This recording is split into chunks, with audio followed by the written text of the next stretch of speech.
Welcome to Faith and Lit, a podcast exploring the intersection of books and belief. I'm your hostess, Xandra Carroll. Today we finish our series Talking Tolkien, and I'm joined by my colleagues Kasey Leander and Dr. Simon Barry. This week we discuss Eucatastrophe, the powerful way that Tolkien ended his stories. Hi, everyone, and welcome to the Faith and Lit podcast. Today, we're continuing our series, Talking Tolkien, as we discuss the ideas of J.R.R. Tolkien, author of the Lord of the Rings trilogy. So today, we're talking about Tolkien's Eucatastrophe, and I'm joined again by Kasey Leander and by Simon Barry. How's it going, guys? Not too Wonderful. Good. Awesome. Good to hear. So Simon, what exactly is Eucatastrophe and why do you think it's significant in Tolkien's writings? So Eucatastrophe is a word that Tolkien invents, actually. It's a neologism. And he invents it because he thinks we don't have a good word for it. A catastrophe is when everything goes wrong. And putting you on the front, it's a Greek prefix basically meaning good, as in eulogy. It makes it the good catastrophe. And Tolkien invented it because he felt that that was perhaps the most important element of a good story, and especially what he called a good fairy story. We might call it a good fantasy story or a good mythopoetic story. And so Tolkien felt that there were certain characteristics of good stories, the stories we like and love to tell. They have a certain shape to them. A good state that turns bad and gets worse, a sudden reversal of fortunes and an end state that's better than the beginning. And he talks about this as being something that fairy tales have because it resonates with human nature. It feeds a hunger that human beings have for that sort of stories. But he says, the consolation of fairy tales, this is from his essay on fairy stories, which is online and well worth a read. The consolation of fairy tales has another aspect than the imaginative satisfaction of ancient desires. Far more important is the consolation of the happy ending. I will call it Eucatastrophe, good catastrophe, a sudden turning from bad to good. Tolkien goes on, Eucatastrophe does not deny the existence of discatastrophe, that is, of sorrow and failure, for the possibility of these is necessary for the joy of deliverance. But Eucatastrophe denies, in the face of much evidence, if you will, universal final defeat. And insofar it is evangelium, good news, giving a fleeting glimpse of joy, joy beyond the walls of the world, poignant as grief. So Tolkien is saying that the thing which really makes a good story is that at the heart of it is Eucatastrophe, a sudden turning from bad to good, which epitomizes a fundamental denial that evil and darkness will triumph, a fundamental truth that the end of reality is the victory of goodness and beauty and light. And that we find joy in it, joy beyond the walls of the world, poignant as grief, because moments of Eucatastrophe resonate with something in our nature that is drawn to that sort of moment, to that sort of story. And as we'll probably talk about in a moment, Tolkien believes that that is so because ultimately that's the nature of the story of reality, and that we enjoy secondary art with that shape, because it resonates with some dimly sensed and recollected awareness that that's the shape of primary art, of reality, of creation. So Simon, I have a question based off of that. And it has to do with Tolkien's mindset about Eucatastrophe. So I've recently reread The Children of Hurin. This is this ancient tale in Tolkien's world that they've told about the first age of Middle-earth, where Hurin's children turn to Turambar. They undergo massive suffering, and in the end, it's a tragedy actually. Morgoth, who is Sauron's master, way back in the First Age, pronounces this doom over this house of men, and essentially, it seems to me like the story is about them. It's like a Greek tragedy. It plays like a Greek tragedy. They run away from their doom only to find they've taken a shortcut to meet it, and in the end, nearly everybody dies, and it's horrible. So talk me through that, because I'm wrestling with that in light of Tolkien's view of Eucatastrophe. Was this something that developed in him as an author over the years? What's going on there? I'd love to hear your take on that. Surely. So one of the fascinating things about Tolkien's work, if you follow it through from its very first shoots in 1920s and before, through to its final, well, it was never in a final form, but the state it was at when he died, he starts off writing something that is essentially pagan mythology, imitating the Norse mythology. And each time he revises it, it gets a little bit more affected by his Christian faith. So the earliest versions partook of that very dark Norse worldview that basically said the end of the story is Ragnarok. The giants and the trolls win. Fenris Wolf devours Odin. Jormungandr kills Thor, and the world is destroyed by fire. The end. And they all died miserably ever after. And so a lot of his stories have this very dark tale to them. Very dark sense to them. And the Nanny in Húrin, the story of the children of Húrin, is the darkest of the lot. Tolkien was actually in the process of rewriting it when he died because he was unhappy with it, because he felt it gave too much power to Morgoth, and nobody could choose the dooms of men but men themselves and God in his cosmology. So some of the answer to your question, I think, is simply that it's a legacy of the earliest versions of his work, which are much more Norse. And it is you compare it to a Greek tragedy. I think I would tweak that a little and say it's a Norse tragedy, because it's about doom is inevitable. The question is how you meet it. And the sort of redeeming element in the Nanny in Húrin is that Túrin may be doomed to a terrible end, but he's going to go down fighting. He kills Glaurung, the father of dragons, who is his nemesis through the story. He's resistant. He does terrible things, but he's always trying to make up for them, and he's fighting against his doom to the end.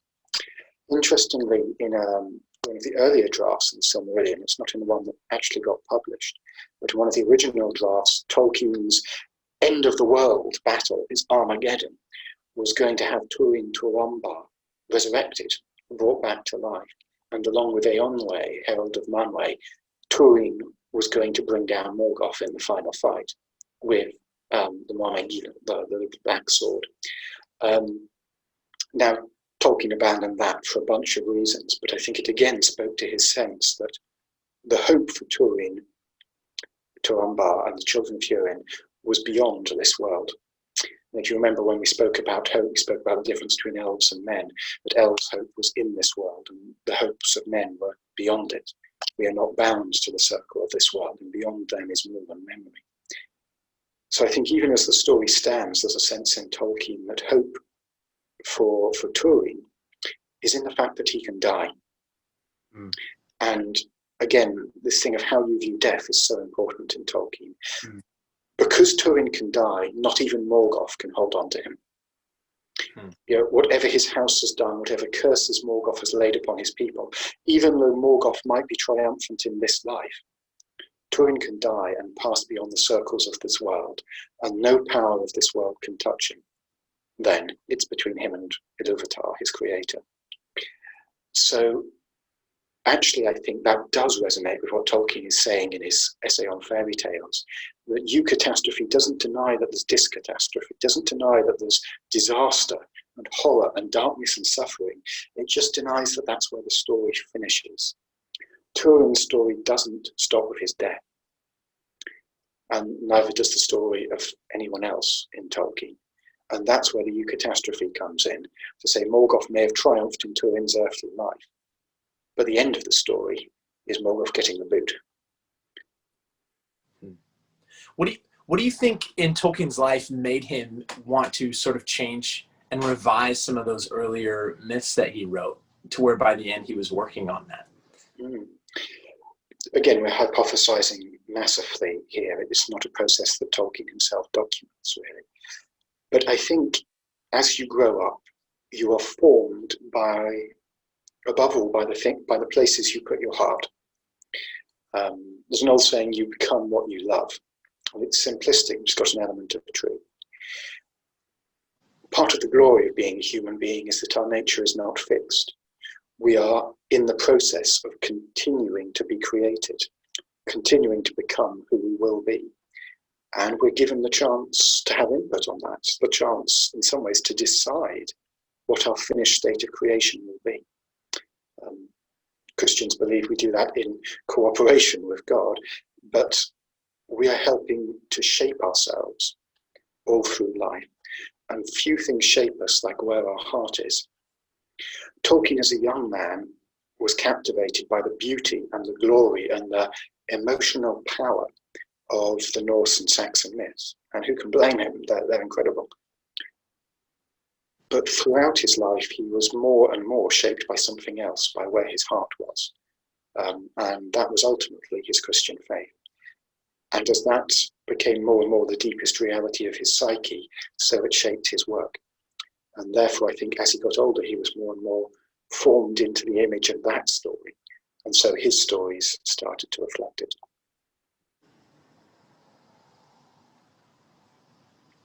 I think this is why when Tolkien talks about Eucatastrophe in his essay on fairy stories, which was relatively late in his career, he almost immediately then goes on to talking about the Christian story, the Christian gospel, because he sees that as the, and I'm using this perhaps in the technical sense now, the archetypical good story with the archetypical Eucatastrophe.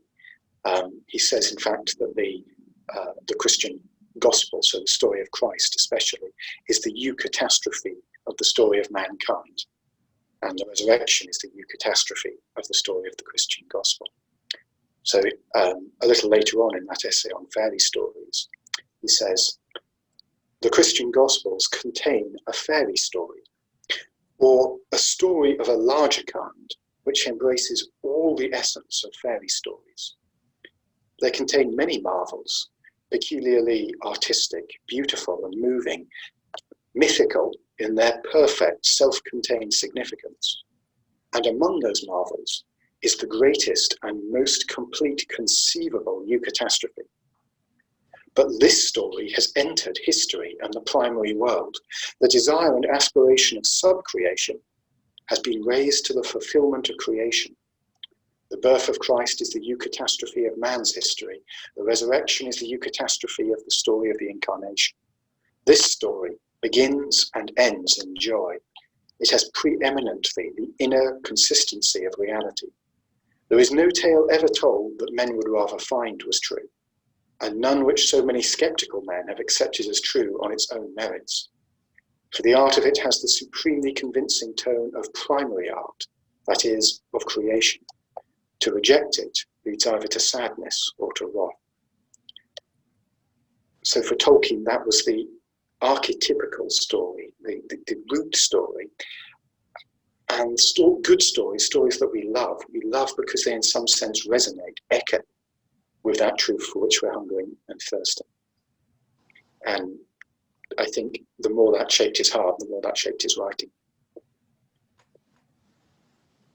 So let me throw a bit of a wrench into all of this and ask you, why do you think people are so attracted to catastrophic endings, to terrible stories with awful endings of violence and gloom and darkness? What's the attraction there? Because there are a lot of bestsellers that fall into that category. There's a very interesting discussion of this by the Greek playwright Sophocles, who has the idea that a tragedy is part of what it does for you psychologically is catharsis. It lets you discharge your negative emotions. And it's almost this idea that you handle the darkness of the world safely by vicariously experiencing a fake version of it. And that discharges the negative emotion. I think that's one idea. I think sometimes there's a draw to stories with a dark ending because it's seen as more realistic. Sometimes because it's a very easy way to make a story emotionally powerful. Because you end the story on a discord, and a discord affects you, it stays with you, it niggles. So this might be a slight digression, but I saw a really interesting example of it the other day. And this concerned another very popular work, Jane Austen's Pride and Prejudice. And if you've read the book, if you haven't read the book, there's spoilers coming, so I apologize for that. You might want to skip ahead. But if you've read the book, you will know that one element of the story is that a couple of the characters don't have particularly happy endings. Lydia ends up married to Wickham, who's a cad and a scoundrel, and Elizabeth's friend Charlotte ends up married to Mr. Collins, who's a numpty and a bore. And part of the power of the story, part of the way in which it challenges and almost advocates for change, societal change, lies in that discord, that sadness, because they both end up in those situations partly because of social conventions at the time.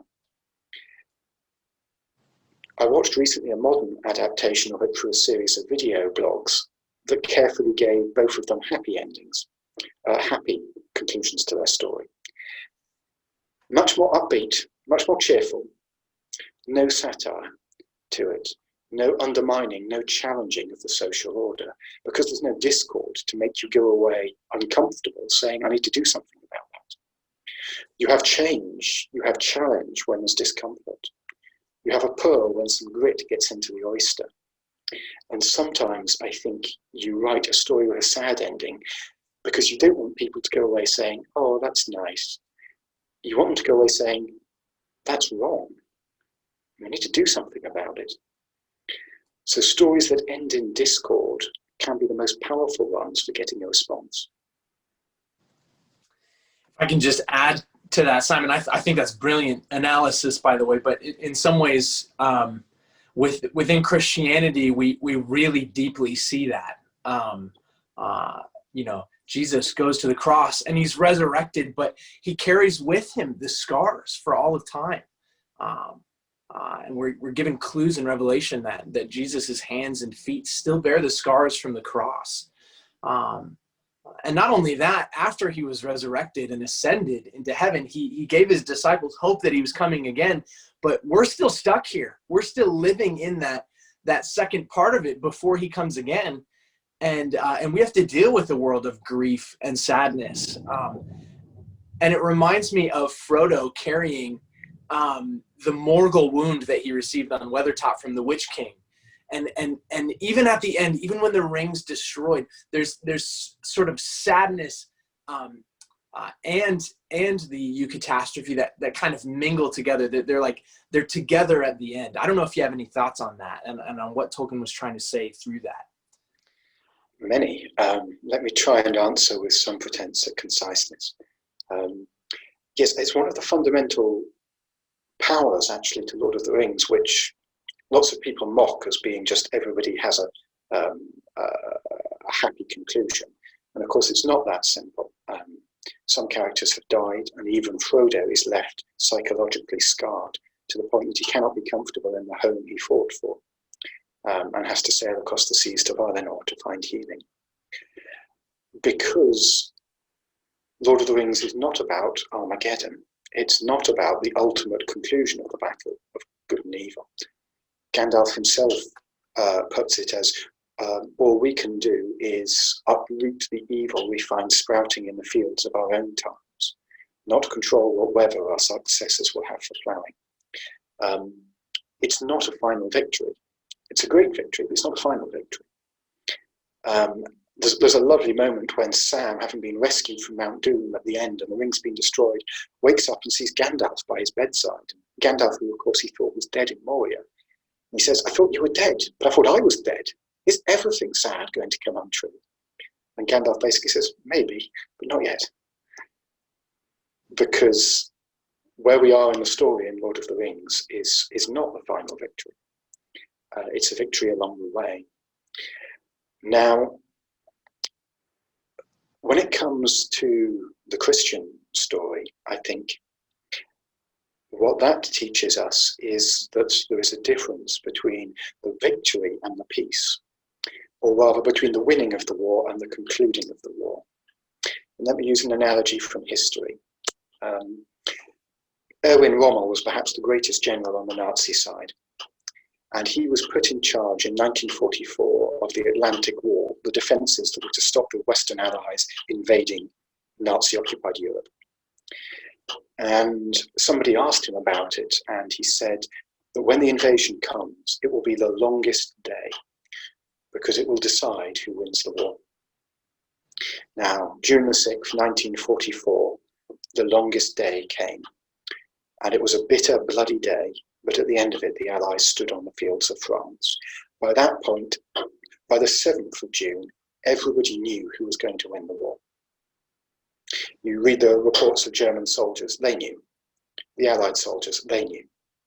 The war has been won, but there was another year and a bit of slog, of hard fighting, because that victory, having been won, had to be put into effect, had to be claimed. Europe had to be freed, country by country, city by city, street by street, house by house, until the world could be free again. The outcome was no longer in doubt, but the peace had not yet arrived. And I think this is what Tolkien is getting at when he calls the incarnation the Eucatastrophe of the human story. It's the turning point, Christians believe. The victory has been won, but the fruit of that victory is not here yet. We're in the process of trying to claim it, trying to live in it, trying to bring it to fruition.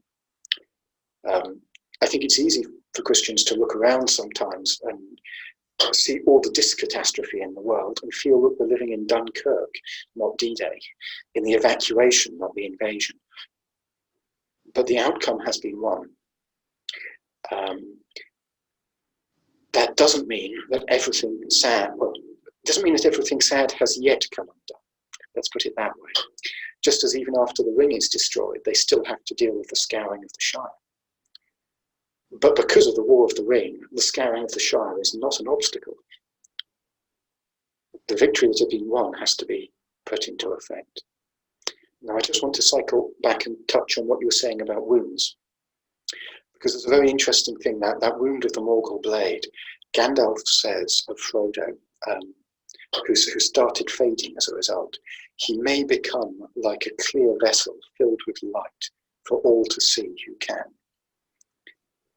There is a sense that the wounds Frodo has received, while they are real wounds with real hurts and real scars, have also the potential to be his glory.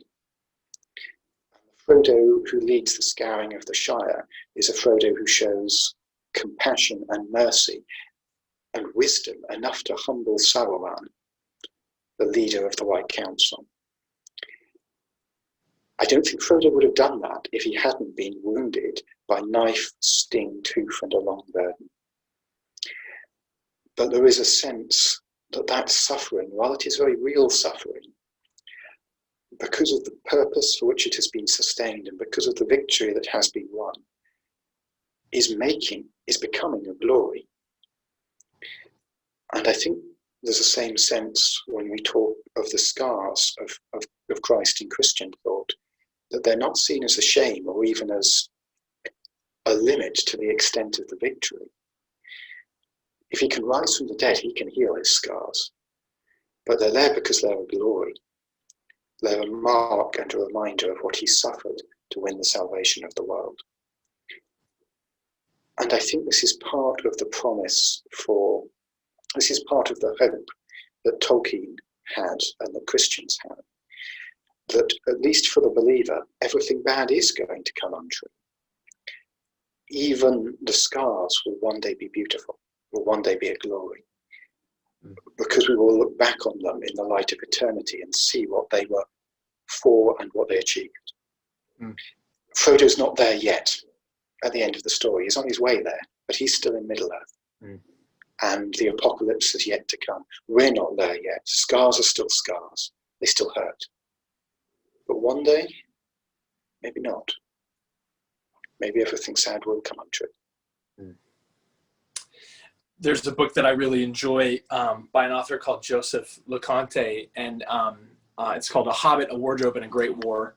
And he talks about how Frodo's even saved from the shame, because it's not just wounds, it's not just brokenness that he sustained through no fault of his own. There's some shame involved in destroying the ring too. Frodo fails. He's corrupted by the power of the ring, and in the last analysis, he takes it for his own. And he's also, there's that whole episode, there's tension with Sam along the way. But yeah, he fails at the end, and yet when the ring's destroyed, there's sort of a statement there on not just healing from wounds, but also from shame. And you said something about that, and it brought that thought to my mind, that it's not just physical brokenness, it's moral brokenness too, and sort of a cleansing from guilt that Tolkien wants to reflect in this story. Yes, I think that's very true. I mean, there is a statement by Tolkien that the fundamental thing Lord of the Rings is about is providence, which is not what most people think. But Frodo admits that he could not have destroyed the ring at the end. It was, spoilers, the fact that Gollum was there and Gollum tried to take it from him that meant that it was destroyed, and you had Eucatastrophe. Not even Frodo was strong enough. No one is strong enough. And this is where well-meaning Christian attempts to try and force Christian analogy into Lord of the Rings and say Frodo is like Christ because he bears the evils and sin of the world break down. Frodo's not, because he fails. It is close enough, you can see why that image appeals. And there's a really fascinating moment. If you read the translations of the script to the songs being sung in the background, the soundtrack, the crack of doom, the music for that final scene where Frodo and Gollum fight in Mount Doom, the lyrics say, "Into the fire the ring must be cast. This is the price that must be paid. Only thus can its evil be undone. Only thus can its power be unmade. There is no other choice. There is no other way. One of you must take it. One of you must pay." And there's a sense that out of Frodo and Gollum, one of them had to die to accomplish the quest. And by the providence of the creator, it was Gollum who died, not Frodo. And that's the conclusion to the failure of redemption for Gollum, and to the faithfulness of Frodo. Obviously, there are echoes there that make the Christian reader want to jump to the story of Calvary, where there was no other choice, there was no other way. One of us had to bear the penalty for sin. One of us had to pay. And Christians believe that Christ paid for us. And so we are set free from guilt, from shame, and from judgment. And that is the great Eucatastrophe of the Christian story. That the day which should have been the darkest day, the day which looked like the worst day in history, the worst thing that was ever done, the one time there was a completely innocent victim who suffered, the one time there was a completely innocent good person walking this earth, and humanity decided to torture him to death. That the one time that God opened himself up to his creation and they decided to kill him and get rid of him. The darkest day in history became the brightest day in history, because in that death he bore the guilt, the punishment, the shame that mankind deserved for their sins. He bore the judgment that was hanging over us from the hand of God, the just judge. And so, in an incredible act of, if it's not irreverent to say so, spiritual judo, he spins it all around. Judo was the first martial art I learned, and a huge part of it is you take an enemy's attack and you redirect their momentum to throw them on the ground, and then you sit on them and so on. And if it's not irreverent, there's almost an element of spiritual judo to it, because it's not just that the darkness of the crime of Good Friday is overpowered by good and light. It's that the very evil and darkness, the very worst efforts of sinful people are turned into the means for the rescuing and the salvation of those same sinners. The very torments we wrought on you, by these you give us life anew. Oh, can such sacrifice be true? Through one lone death he life for all has bought. hope beyond all that human dreams have sought. Through one foul crime committed long ago, can he wash criminals whiter than the snow? Oh, then I trust this Lord of space and time may be the Lord of every grief of mine. So I think the ultimate foundation of Christian Esther, Christian hope, is that Eucatastrophe. Because it says, if God can take the worst thing that ever happened and make it the best thing that ever happened, if he can take the worst thing the human race ever did and make it the salvation of the human race, well, what else?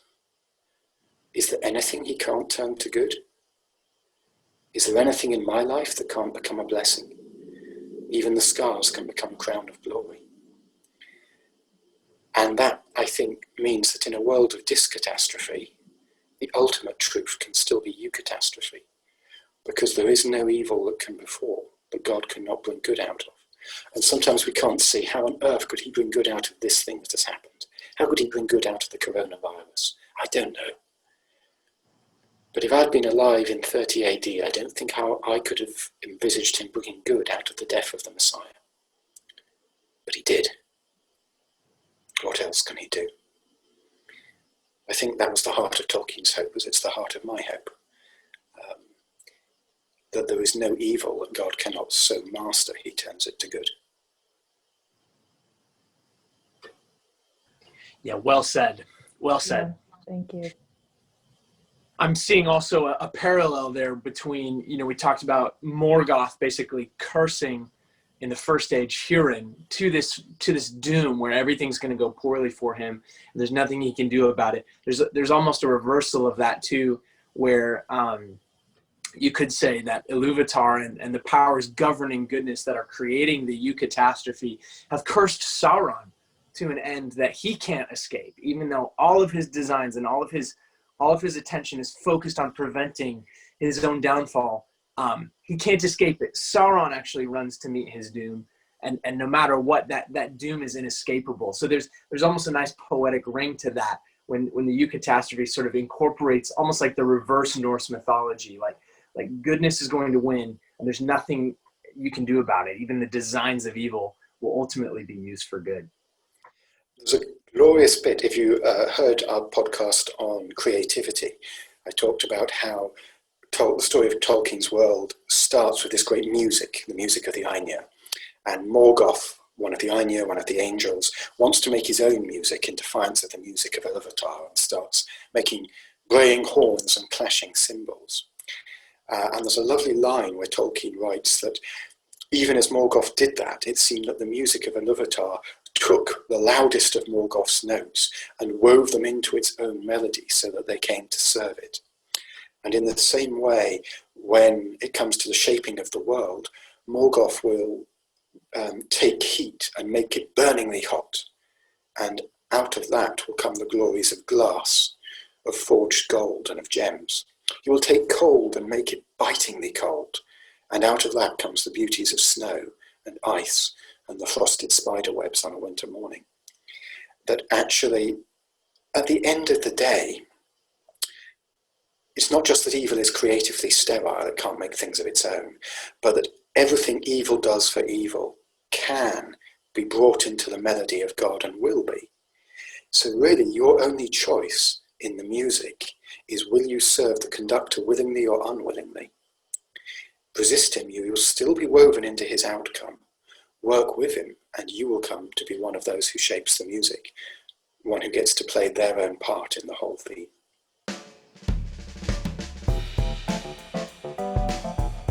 Thanks for tuning in to Faith and Lit. This concludes our series on Talking Tolkien, but be sure to join us next time for more musings. Keep your chin up, guys. Keep believing. And whatever happens, keep on reading.